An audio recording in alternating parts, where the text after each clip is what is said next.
Over the past 20 years, a lot of things have changed in the waterfowl world.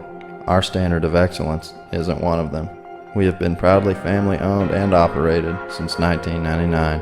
GK calls. We don't want to be the biggest, just the best.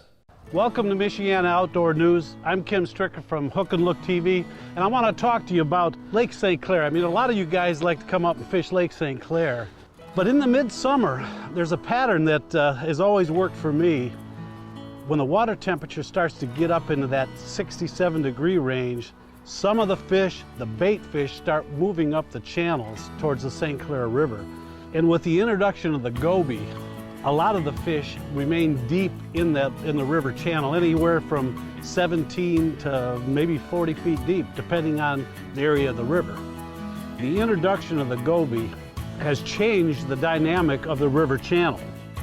And what I basically do is I drag a 3/8 ounce tube using a tour grade tube jig head and a coffee tube, 3.5 inch coffee tube.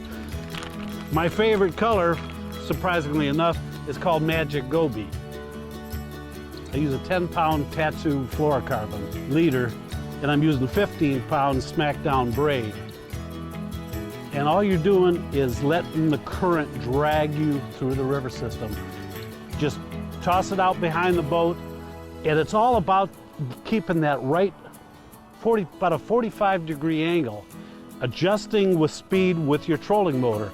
If it starts to drag out like that, you need to slow down, maybe go in reverse, or maybe turn your boat around and point it up current. But you want to keep it just dragging like that, and you'll feel it just bumping the bottom, and you might even feel a little goby bite it now and then.